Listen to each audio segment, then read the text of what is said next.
रोहन और मानसी की जिंदगी अच्छे से चल रही थी, लेकिन रोहन की माँ चिंतित थी क्योंकि मानसी को यह समस्या 3 बार हुई थी। पहले उस बंगले में, फिर उनके पुराने महल में और फिर बक्से के कारण आए तूफान में। मानसी का पीछा खरगोशों द्वारा किया गया था, इसलिए उन्होंने रोहन से कहा कि वो मानसी को ले जाए और दत्तगुरु से मिलने के लिए गानगापुर आए। पहले तो रोहन ने इस पर ज़्यादा ध्यान नहीं दिया, लेकिन उन्होंने रोहन का पीछा किया, इसलिए रोहन ने गानगापुर जाने की सोची। उसने मानसी को बताया तो वह बोली, तो फिर हम काफ़ी समय से बाहर नहीं गए हैं, चलो तीनों को अपने साथ ले जाए, यह एक शानदार यात्रा होगी। इस पर रोहन ने कहा, हमारी यात्रा और अच्छे शब्द एक साथ नहीं चलते, हर बार कुछ अलग होता है।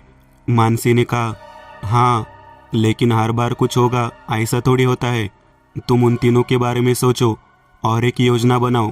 रोहन ने सभी से पूछा, अगर वह घूमने जाते हैं तो उनका पूरा ग्रुप हमेशा तैयार रहता है, इसलिए दत्त दर्शन के साथ आते समय उन्होंने कोल्हापुर से आने का फैसला किया। दूरी लंबी थी, इसलिए उन्होंने 3 दिन की योजना बनाई। रोहन अपनी कार लेने वाला था क्योंकि शुभम भी अच्छी गाड़ी चला सकता था, इसलिए रोहन पर तनाव कम हो जाएगा। शुक्रवार की सुबह वे पुणे से सोलापुर होते हुए निकले। रोज की तरह मौज मस्ती और नींद पूरी करते हुए शाम 5 बजे वे गानगापुर पहुंचे। फिर वहां एक होटल देखकर उन्होंने 2 कमरे ले लिए। मानसी और दिव्या एक कमरे में और रोहन, नितिन और शुभम दूसरे कमरे में। और फिर वे दत्त मंदिर गए। शाम की आरती शुरू होने वाली थी। गानगापुर में दत्त गुरु की आरती के दौरान माहौल पूरी तरह से बदल जाता है। कहा जाता है कि जिन लोगों पर किसी बुरी शक्ति का साया होता है उन्हें आरती के दौरान बहुत कष्ट होता है।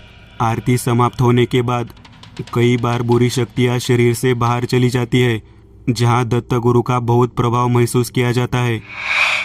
तो जब आरती शुरू हुई तो आसपास का माहौल देखकर दिव्या को थोड़ा डर लगा, लेकिन उस आरती की धुनें मन में एक तरह की ऊर्जा पैदा कर देती है। आरती खत्म हुई और फिर उन्होंने दर्शन किए, दत्त गुरु के अंगारे लिए और फिर वे होटल के लिए निकल गए। मानसी और दिव्या को भूख लगी थी, इसलिए उन्हें होटल जाने की जल्दी थी, लेकिन तीनों ध्यान नहीं दे रहे थे उन्हें। दिव्या चिल्लाई, चलो आप जल्दी करो।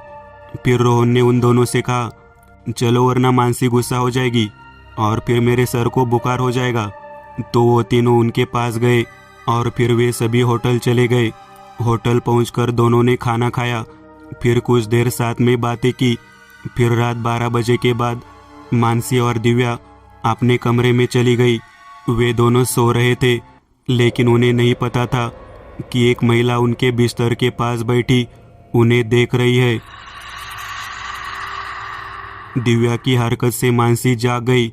मानसी ने अपनी आंखें खोली, उसने महिला और मानसी को देखा। मानसी डर कर बैठ गई। उसने फिर से देखा, लेकिन अब वहाँ कोई नहीं था। यह सब कुछ ही पलों में हुआ। मानसी को पूरा यकीन हो गया कि ये उसका वहम है और वो फिर सो जाती है। कुछ देर बाद दिव्या को लगा कि कोई उसके पैर को छू रहा है। वह उठी, किसी ने जोर से धक्का दिया। वह बिस्तर से नीचे गिर गई। उसकी नज़र बिस्तर पर गई। एक महिला खुले बालों में दिव्या को देख रही थी। दिव्या चीखते हुए उठी। उसने एक सपना देखा था। उसकी आवाज़ से मानसी भी जाग गई। मानसी ने उससे पूछा, क्या हुआ, क्या तुमने सपना देखा? दिव्या ने कहा, हाँ बहुत डरावना। सपने में एक औरत दिखाई दी।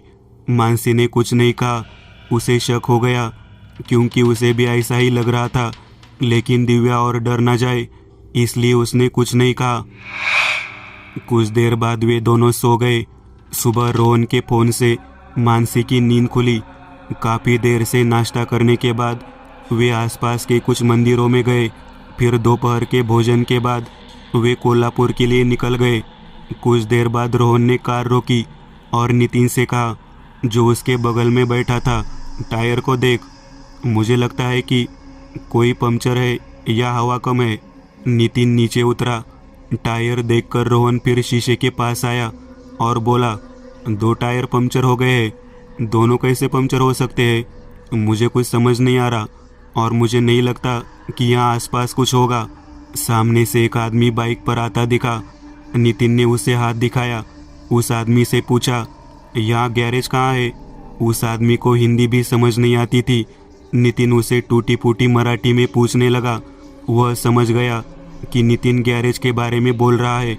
फिर उस आदमी ने संक्षेप में कहा, यहाँ से 1 किमी आगे एक गैरेज है, मेरे साथ चलो, मैं तुम्हें वहाँ छोड़ दूंगा, फिर तुम गैरेज वाले को यहाँ ले आना। नितिन उस आदमी के साथ चला गया। तब तक बाकी सभी लोग कार में ही बैठे रहे। लगभग 2 घंटे बाद नितिन उस आदमी को लेकर आया। पंक्चर हटाने तक 1 घंटा और बीत गया। शाम को सभी टायरों की दोबारा जांच करने के बाद वे सभी अगली यात्रा के लिए निकल पड़े। रात के 9 बजे थे। वे लोलासुर नामक गांव में खाना खाने के लिए रुके।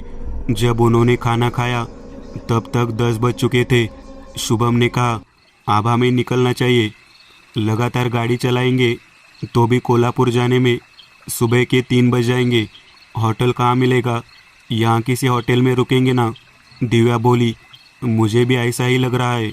आज रात हम यही किसी होटल में रुकेंगे। रोहन ने कहा, मैं पूछता हूँ यहाँ आसपास होटल कहाँ है? वो लोगों से पूछता हुआ आया और बोला, यहाँ से 5 किमी दूर एक अच्छा बड़ा होटल है, चलो वहाँ चलते हैं। फिर वे होटल की ओर चल पड़े। नितिन गाड़ी चला रहा था। कुछ दूरी के बाद उन्हें होटल दिखा। एक और कार को छोड़कर बाकी पार्किंग खाली थी। वह 3 मंजिला होटल था। वे सभी अंदर आ गए। अंदर रिसेप्शन था, बगल में बरामदा था, उसके बगल में सीढ़ियाँ थी। उन्होंने दूसरी मंजिल पर कमरे ले लिए, उसी प्रकार का जो उन्होंने एक दिन पहले लिया था। मानसी और दिव्या के लिए कमरा और अन्य 3 के लिए एक और कमरा। दिन भर की थकान के कारण सभी लोग अपने कमरे में चले गए। बिस्तर पर लेटने के बाद कुछ ही देर में सभी लोग सो गए। रात के 12 बज चुके थे। कमरे में हल्की रोशनी थी। दिव्या और मानसी का कमरा अचानक ठंडा होने लगा। वे दोनों सो रहे थे। अचानक एक हाथ बिस्तर से उठा और दिव्या को जोर से धक्का दिया। दिव्या गिर गई। उसने डर कर ऊपर देखा, वहाँ कोई नहीं था। वह उठी और देखा कि मानसी इस तरफ चली गई है। उसे लगा कि मानसी ने उसे धक्का दिया है। वह वापस बिस्तर पर आ गई और सो गई। जब वह सो गई तो वही 2 हाथ उसके तकिए से बाहर आ गए, उसके माथे से, बालों से, फिर अंदर चले गए। दिव्या चौंक कर उठ गई। उसे पता नहीं क्या हुआ। उसने मानसी को जगाने की कोशिश की, लेकिन उसकी आवाज़ बाहर नहीं आ रही थी। अचानक उसे उल्टी जैसा महसूस हुआ और उसके मुंह से बालों का गुच्छा निकलकर उसके हाथ पर गिर गया। लेकिन अब वो बहुत डर गई थी। उसने मानसी को हिलाकर जगाया और बोली, देखो ये क्या हुआ? मानसी बोली, कहाँ क्या? दिव्या अपना हाथ देखती रह गई क्योंकि उसके हाथ पर गुच्छा नहीं था। वो बोली, अरे यहाँ तो बालों का गुच्छा था, अचानक कहाँ चला गया? मानसी ने कहा, क्या बात कर रही हो दिव्या? अगर गुच्छा होता तो ऐसे कैसे गायब हो जाता? तुम्हें कुछ वहम हो रहा होगा, निश्चिंत होकर सो जाओ। दिव्या को नींद नहीं आ रही थी। वह इस कोने से उस कोने तक जा रही थी। तभी उसका ध्यान सामने वाली खिड़की पर गया। खिड़की कोहरे से भरी थी। अचानक एक हाथ का पंजा ओस को काटता हुआ नीचे चला गया, जिसे देखकर दिव्या के मन में डर के मारे कांटा चुभ गया। अब वो मानसी को जगाना भी चाहती थी। वह आंखें बंद करके डरी हुई पड़ी रही। अचानक उसके कान में हंसी की आवाज आई। आवाज उसके ऊपर से आ रही थी। उसने डर कर अपनी आंखें खोल दी।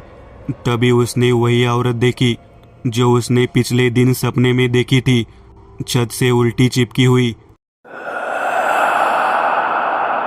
अब उसने अपना रूप स्पष्ट रूप से देखा। गंजा सिर, शरीर पर किसी तरह लिपटी हुई काली साड़ी, लाल आंखें, आंशिक रूप से जला हुआ चेहरा, और अचानक वह दिव्या के शरीर पर आ गई, जिससे डरकर दिव्या बिस्तर से नीचे गिर गई। वह संघर्ष करते हुए उठी, इधर उधर देखने लगी, लेकिन उसे कोई नजर नहीं आया। तभी उसका ध्यान फर्श पर गया। फर्श पर वही महिला थी और वह अचानक रेंगते हुए बिस्तर के नीचे चली गई। लेकिन अब दिव्या काफ़ी डर गई।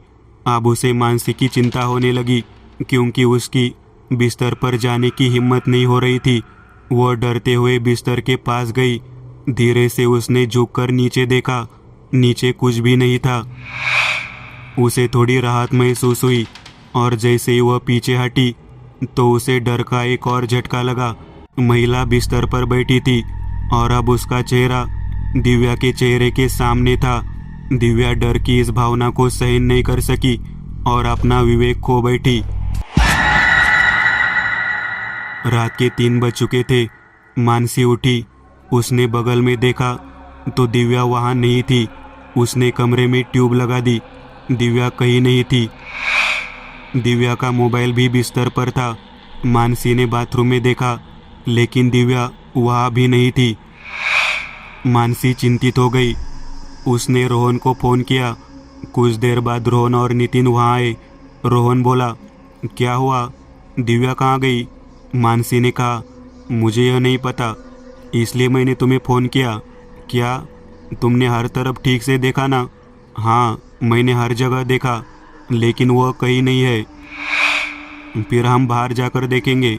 हाँ, देखते हैं, लेकिन उसने मुझे कुछ देर पहले जगाया था और वो डरी हुई लग रही थी, लेकिन मुझे ऐसा कुछ भी महसूस नहीं हुआ।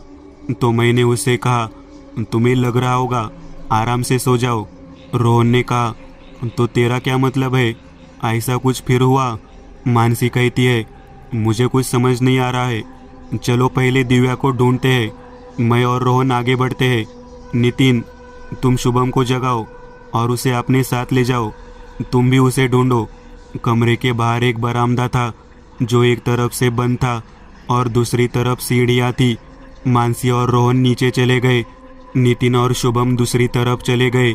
जैसे ही वे बरामदे के अंत तक पहुंचे, उन्हें अपने पीछे से एक महिला की हंसी सुनाई दी। उन्होंने तुरंत पीछे मुड़कर देखा। तभी उन्होंने देखा कि कोई दिव्या और मानसी के कमरे में जा रहा है। नितिन और शुभम ने एक दूसरे को प्रश्नवाचक दृष्टि से देखा और बिना कुछ कहे वे दोनों कमरे की ओर भागे। दरवाजा बंद था। नितिन ने दरवाजा अंदर धकेल दिया। आवाज के साथ दरवाजा खुला। तभी बिजली चली गई। हर तरफ अंधेरा फैल गया। दोनों ने अपनी मोबाइल की टॉर्च जलाई और अंदर आ गए। जब वे अंदर आए तो सबसे पहली चीज जो उन्हें महसूस हुई वह थी ठंड। बाहर की तुलना में कमरे में बहुत अधिक ठंड। उन्हें पूरा यकीन था कि उन्होंने जो देखा वो कोई भ्रम नहीं था, क्योंकि उन दोनों ने इसे देखा था। तो वो डरे हुए हर तरफ देख रहे थे। अचानक नितिन की नज़र सामने वाली दीवार पर गई। वहाँ दीवार पर पैरों के निशान थे और वो पैरों के निशान ऊपर जा रहे थे। नितिन उन निशानों पर धीरे धीरे टॉर्च घुमा रहा था और ऊपर की ओर ले जा रहा था। उधर शुभम के हाथ पर पानी जैसा कुछ गिरा। वह चौंक गया। उसने टॉर्च ऊपर की ओर घुमाई। ऊपर दिव्या थी, छत से लटक रही थी। उसने शुभम की ओर छलांग लगाई। यह सब इतनी जल्दी हुआ कि शुभम को संभलने का समय नहीं मिला। दिव्या के झटके से वो नीचे गिर गया और दिव्या दरवाजे से बाहर भागी। नितिन को समझ नहीं आया कि क्या हुआ। उसने पीछे मुड़कर देखा तो शुभम गिरा पड़ा था। नितिन ने उसे खड़ा किया। शुभम ने कहा, अरे ये एक अलग मामला है। वहाँ छत से दिव्या लटकी हुई थी। उसने मुझ पर छलांग मारी और बाहर भाग गई। वे दोनों फिर बाहर आए। उन्होंने अंधेरे में उन्हें ज़्यादा दूर का दिखाई नहीं दे रहा था। अचानक उन्हें हंसी की आवाज़ सुनाई दी। उन्हें नहीं पता था आवाज़ कहाँ से आ रही है, लेकिन रात के अंधेरे में वह आवाज़ जरूर डरावनी लग रही थी। वे सीढ़ियों की ओर चले गए। सीढ़ियों से आधे नीचे उतरते ही सीढ़ियाँ बाईं ओर मुड़ गई और नीचे जाते हुए नितिन बाईं ओर मुड़ा। उसने सीढ़ियों से रेंगते हुए दिव्या को देखा। टॉर्च की रोशनी उस तक ठीक से नहीं पहुंच रही थी, लेकिन नितिन समझ गया कि वह दिव्या है। उसका अवतार भयानक था।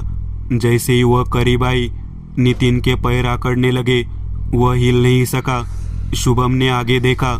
उसने नितिन से कहा, अरे भाग जा यहाँ से, लेकिन नितिन हिल नहीं सका।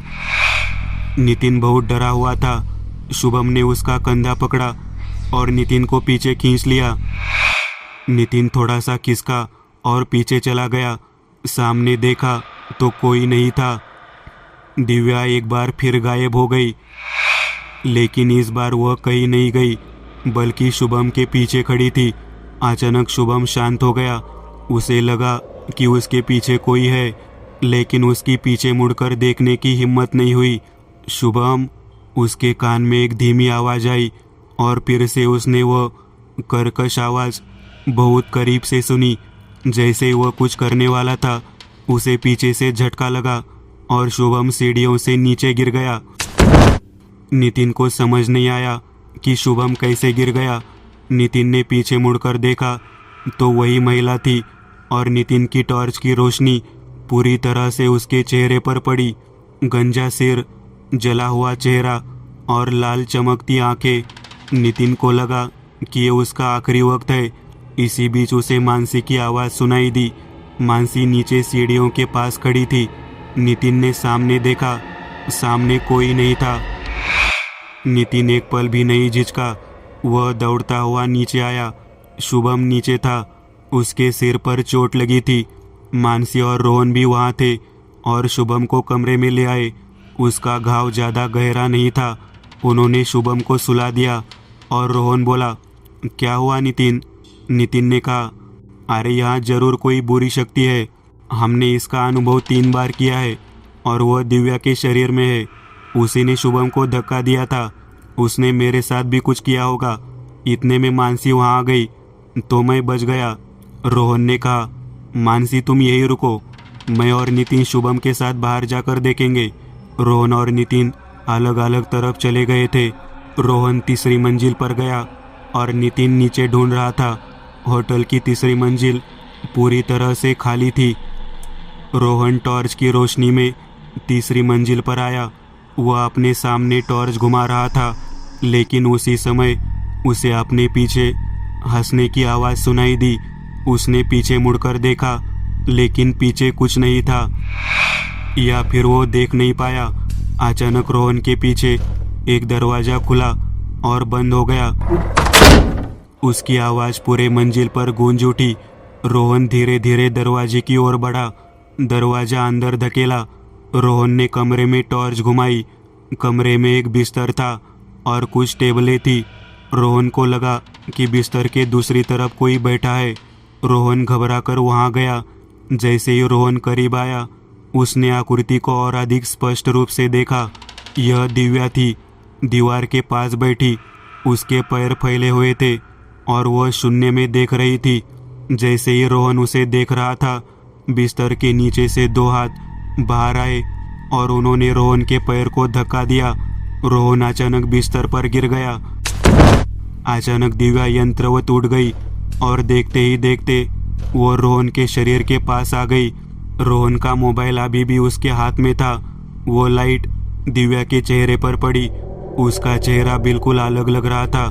चेहरा मैल से भरा हुआ था, आंखें लाल थी और अचानक उसके मुंह से बालों का गुच्छा निकला। डर के मारे रोहन की धड़कनें बढ़ गई। दिव्या के हाथ रोहन की गर्दन पर चले गए और वह उसका गला घोटने ही वाली थी कि रोहन और दिव्या के चेहरे के बीच गणपति का लॉकेट आ गया। दिव्या पीछे हट गई। रोहन ने उठकर पीछे देखा, लेकिन मानसी पीछे खड़ी थी। मानसी बिस्तर के दूसरी तरफ आई। वहाँ दिव्या वैसे ही बैठी थी। मानसी ने कहा, रोहन, हम दोनों इसे कमरे में ले जाते हैं, फिर हम तय करेंगे कि क्या करना है। वे दोनों दिव्या को कमरे में ले आए और वहाँ उसे शुभम के बगल में सुला दिया। रोहन ने कहा, मानसी तुम वहाँ कैसे आ गई? अगर तुम नहीं आती तो मेरे लिए जानलेवा था। मानसी ने कहा, अरे तुम गए और मैंने देखा वो गणेश जी का लॉकेट मेरे गले में है। मैं तुम्हारे पीछे पीछे उसे देने आ गई। नितिन बोला, वो सब तो ठीक है, लेकिन आप क्या करें? रोहन ने अपने बैग से दत्तगुरु का अंगारा निकाला और दिव्या के माथे पर लगाते हुए कहा, चलो आप दिव्या पर ध्यान दो। ध्यान रखना कि आत्मा दिव्या के शरीर में प्रवेश न कर पाए, क्योंकि अभी 4 बजे है। बुरी शक्तियों का प्रभाव कम होगा। मानसी ने गणेश जी का लॉकेट दिव्या के सिर पर रखकर वही रख दिया और फिर बोली, इसीलिए दिव्या रात को तड़प रही थी, लेकिन वो आत्मा मेरा कुछ नहीं कर पाई। रोहन ने कहा, हाँ, इस लॉकेट ने पहले हमारी बहुत मदद की है, लेकिन अब कोल्हापुर का प्लान रद्द करते हैं और सीधे पुणे चलते हैं, फिर देखेंगे कि क्या करना है। नितिन ने कहा, मुझे भी ऐसा ही लग रहा था। वो सब वहीं बैठ गए। दिव्या सुबह 6 बजे उठी। उसका शरीर बुखार से कांप रहा था। शुभम भी कुछ देर में उठा। बिना समय बर्बाद किए सभी लोग थोड़ा फ्रेश हुए और तुरंत पुणे के लिए निकल गए। कुछ देर बाद उन्होंने कुछ खाना खाया और वे लगातार गाड़ी चला रहे थे। मानसी दिव्या को अपने पास बिठाए बैठी थी। वे शाम करीब 4 बजे पुणे पहुंचे। सभी लोग दिव्या के घर गए। दिव्या की माँ हैरान रह गई, क्योंकि वे सभी अचानक आ गए। दिव्या को बिस्तर पर लिटाया गया और फिर मानसी ने उसे संक्षेप में सब कुछ बताया। इस पर दिव्या की माँ ने कहा, अरे इतना सब हो गया और तुम लोगों ने हमें बताया नहीं। चलो अब ये सब जाने दो, लेकिन जब तुम उस बक्से की वजह से मुसीबत में पड़े तो क्या किसी ने तुम्हारी मदद नहीं की? मानसी ने कहा, हाँ, उनका नाम एकदंत है। दिव्या की माँ ने कहा, तो क्या हम उनसे मिलने चले?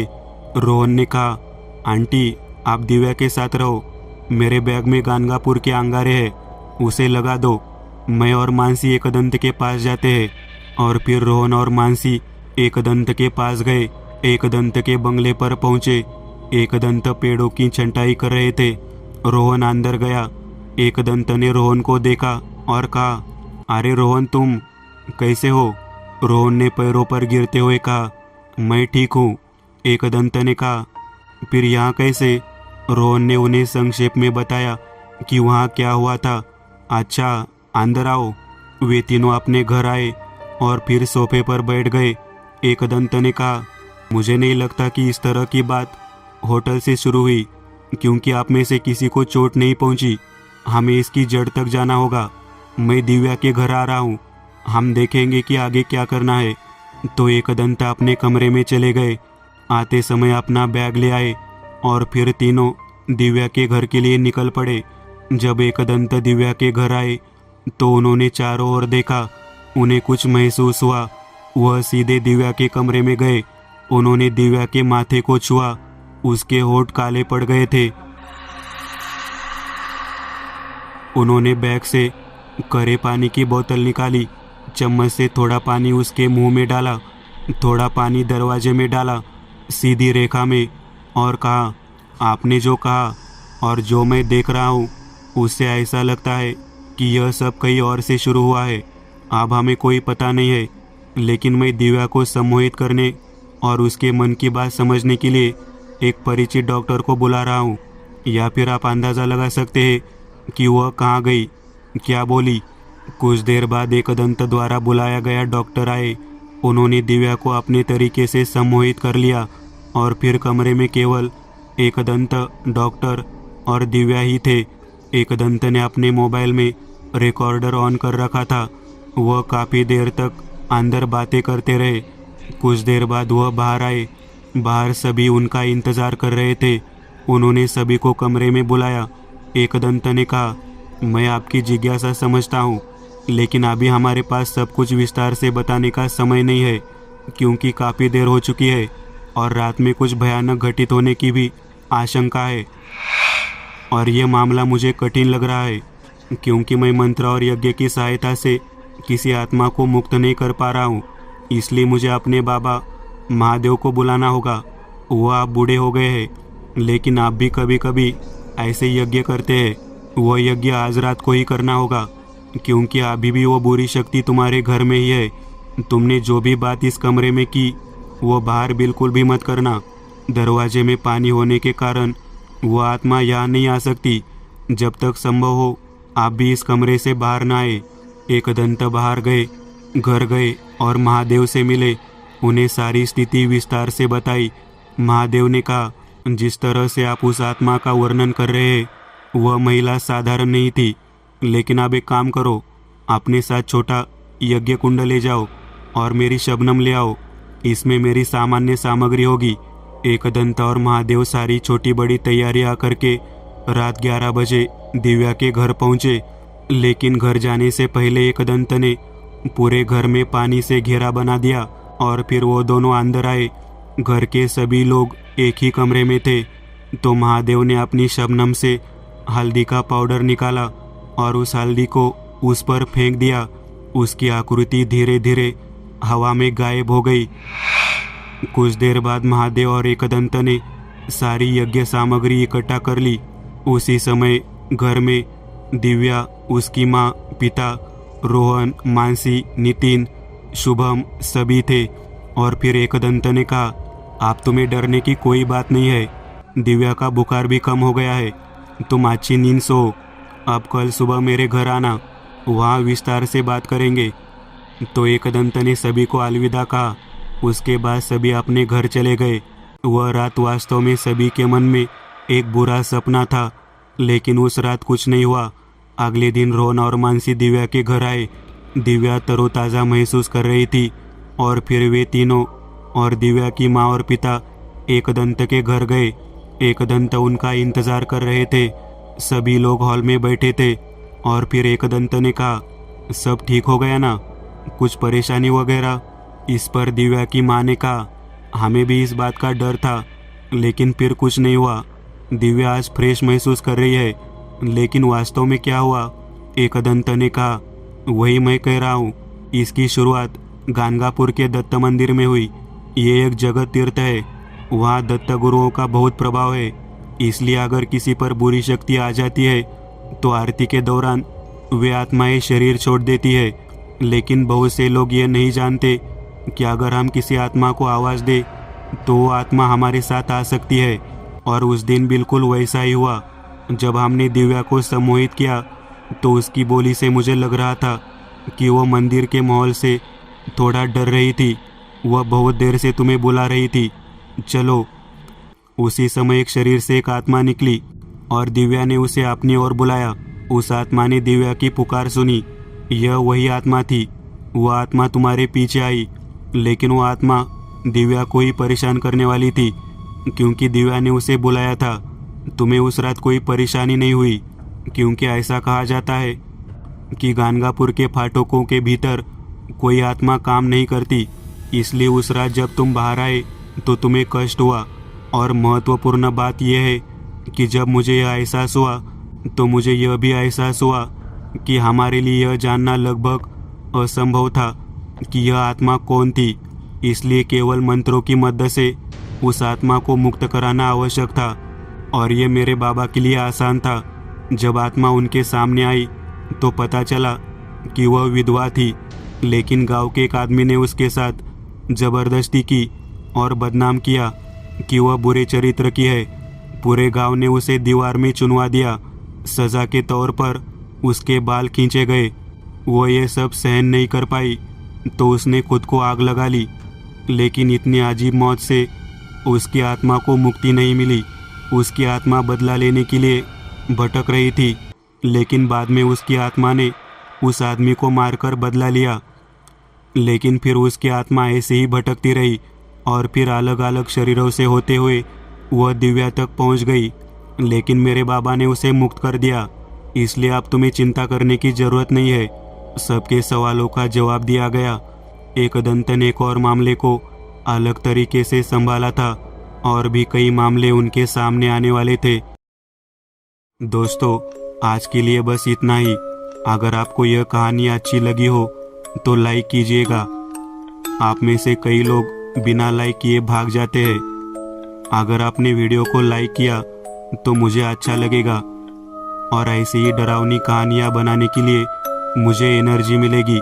तो लाइक ज़रूर करिएगा और अभी तक आपने चैनल को सब्सक्राइब नहीं किया तो तुरंत सब्सक्राइब करिएगा और बगल वाली घंटी को दबाना ना भूलिएगा।